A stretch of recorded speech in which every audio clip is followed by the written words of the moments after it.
संख्याएं। तो संख्याएं क्या होती हैं हमारे पास? सबसे पहले जैसे मैंने कहा प्राकृत संख्या है। क्या? प्राकृत संख्या है। तो प्राकृत संख्या कौन सी होती है? प्राकृत संख्याओं को इंग्लिश में कहा जाता है क्या? Natural number. क्या कहते हैं? Natural number. नेचुरल नंबर कौन से होते हैं हमारे पास? नेचुरल का मतलब हो गया प्राकृतिक। क्या? प्राकृतिक यानी प्राकृत, ठीक है। यानी नेचुरल नंबर्स हमारे पास वो संख्याएं होती हैं जो हमें मिली हुई हैं। जैसे हम कहीं किसी से बोलते हैं कि गिनतियां बोलो, तो गिनतियां कहां से बोलना शुरू करते हैं? 1 से बोलना शुरू करते हैं। यानी 1 से 1 2 3 4 5 dot dot dot dot infinity, ठीक है। यानी गिनतियां कहां तक होती हैं? 1 से लेके इन्फिनिटी तक। ये सारी ही क्या है? प्राकृत संख्या में आती है। किसमें आती है? प्राकृत संख्या या फिर नेचुरल नंबर, इनको बोलेंगे नेचुरल नंबर। नंबर 2 फिर आएगा इसके बाद पूर्ण संख्या। पूर्ण संख्या इसको इंग्लिश में कहा जाता है होल नंबर। क्या कहते हैं? Whole number.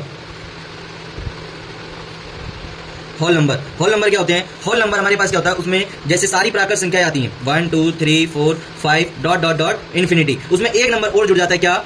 जीरो। क्या जुड़ जाता है? जीरो। यानी पूर्ण संख्या क्या हुआ? जो जीरो से शुरू हो और इन्फिनिटी तक जाए, जीरो से इन्फिनिटी, ठीक है। नंबर 3 फिर आएगा इसमें पूर्ण प्राकृत संख्या, पूर्ण संख्या, पूर्णांक। क्या आएगा? पूर्णांक। पूर्णांक क्या होता है? पूर्णांक संख्या होता है हमारे पास इंटीजर, इंग्लिश में बोलते हैं इसे इंटीजर्स। तो इंटीजर्स क्या होते हैं? इंटीजर्स का मतलब होता है जीरो से शुरू, 0 1 2 3 dot dot dot dot infinity. इसमें धनात्मक भी होती है संख्याएं। क्या होती है? धनात्मक। यानी मीन्स धनात्मक का मतलब पॉजिटिव। क्या? पॉजिटिव यानी प्लस माइनस, पॉजिटिव। एंड इसमें माइनस भी जुड़ जाती है, -1 -2 डॉट डॉट डॉट इन्फिनिटी तक। यानी इन्फिनिटी का मतलब होता है क्या? जहां तक संख्या कभी भी खत्म नहीं होती है, जहां गिनतियां खत्म कभी होती नहीं। गिनतियां कभी खत्म होती हैं? कभी भी गिनतियां खत्म नहीं होती। ऋणात्मक का मतलब क्या होता है? नेगेटिव। क्या? नेगेटिव। उसके बाद में प्राकृत संख्या हो गया, पूर्ण संख्या हो गया, पूर्णांक हो गया। नंबर 4 भाज्य संख्या। भाज्य संख्या क्या होती है? भाज्य संख्या को प्राइम नंबर। को प्राइम नंबर्स वे संख्याएं जो अपने आप से भी भागो, अपने टेबल में भी, और किसी और संख्या में भी भागो। जैसे 15 का मतलब जो 5 से भी डिवाइड होता है और 3 से भी होता है, 5 से भी होता है और 15 से भी होता है, ठीक है। तो वे संख्याएं जो स्वयं के अलावा, यानी अपने के अलावा, स्वयं के अलावा किसी अन्य संख्या से विभाजित हो, अन्य संख्या से भी विभाजित हो, यानी वो खुद से तो डिवाइड होगी, साथ में किसी और भी संख्या से डिवाइड होगी, ठीक है। अभाज्य संख्या क्या होती है? अभाज्य संख्या, इसको हम प्राइम नंबर भी बोलते हैं। क्या बोलते हैं? Prime numbers. प्राइम नंबर्स क्या होते हैं? प्राइम नंबर्स वो संख्याएं होती है हमारे पास जो क्या होती हैं? प्राइम नंबर्स वो संख्याएं होती हैं जो सिर्फ और सिर्फ अपने टेबल से डिवाइड होती हैं, बाकी किसी से डिवाइड नहीं होती। जैसे 3 सिर्फ 3 के टेबल में आता है, 7 सिर्फ 7 के टेबल में आता है, 11 सिर्फ 11 के टेबल में आता है, ठीक है। तो इसकी डेफिनेशन लिखेंगे, वे संख्याएं जो स्वयं के अलावा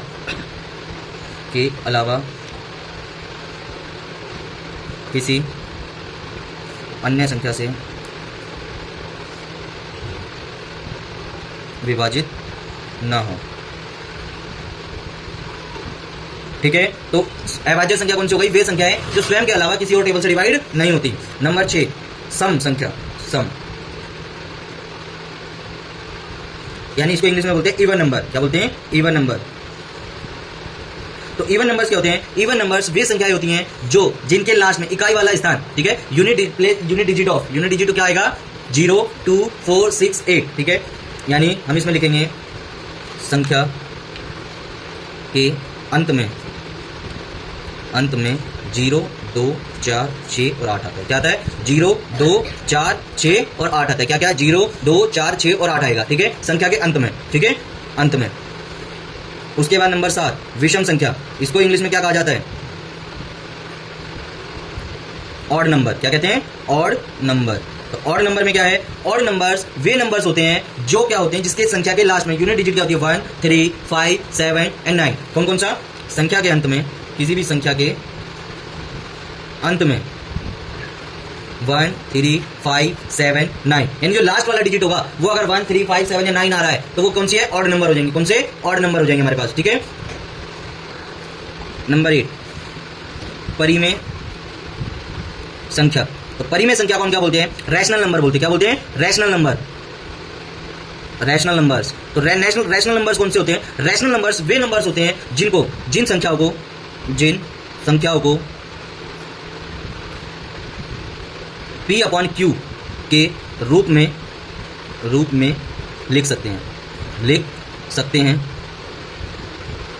लेकिन एक शर्त है इसमें। क्या? लेकिन Q not equal to zero, Q कभी भी जीरो नहीं होगा। यानी जैसे हमने कोई संख्या लिखी, मान के चलो 1, तो 1 क्या है हमारे पास, रैशनल है, रेशनल है, इरेशनल है। क्यों है? क्योंकि 1/1, यानी लास्ट में इसको p बटे q के रूप में लिख सकते हैं। हमने लिखा 2, क्या रैशनल है? बिल्कुल रैशनल है, क्योंकि हम बटे में, जिसके बटे में कुछ नहीं होता उसके बटे में 1 होता है। 0 क्या रैशनल है? हाँ जी, 0 भी रैशनल है, क्योंकि इसके बटे में भी 1 है, तो ये भी क्या हो गया, रैशनल नंबर हो गया। आगे बात समझ में? ये क्या हो गया, रैशनल, जिसके बटे में कुछ नहीं होता उसके बटे में 1 हो गया, तो इसलिए ये सारे क्या हो गए, रैशनल नंबर्स हो गए। क्या हो गए, रैशनल नंबर्स, जिनको हम p बटे q के रूप में लिख सकते हैं। नंबर 9, अपरिमेय संख्या।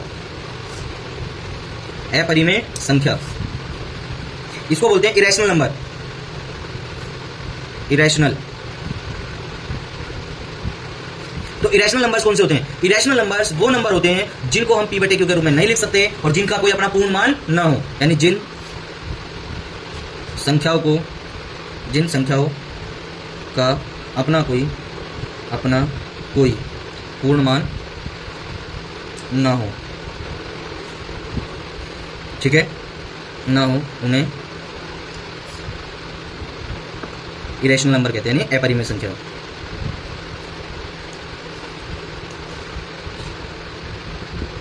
कहते हैं, ठीक है, उन्हें क्या कहते हैं, अपरिमेय संख्या कहते हैं। आगे बात समझ में? उसके बाद में क्या होगा, जैसे एग्जांपल उदाहरण के लिए ले लो, इसमें उदाहरण मैंने लिखा √2, तो √2 कोई वैल्यू नहीं होती है, √2 किसी का स्क्वायर रूट नहीं होता, √3 किसी का स्क्वायर नहीं होता। लेकिन अगर मैं लिख दूं √4, तो √4 का होगा कुछ, √4 किसका स्क्वायर रूट होता है, 2 का, 4 होता है 2 का स्क्वायर रूट, यानी हम 4 नहीं लिख सकते क्योंकि 4 की वैल्यू होती है √5, ठीक है, या फिर 1/0, यानी किसी के बटे में 0 होगा तो वो भी क्या होगा, इरेशनल नंबर होगा। आगे बात समझ में?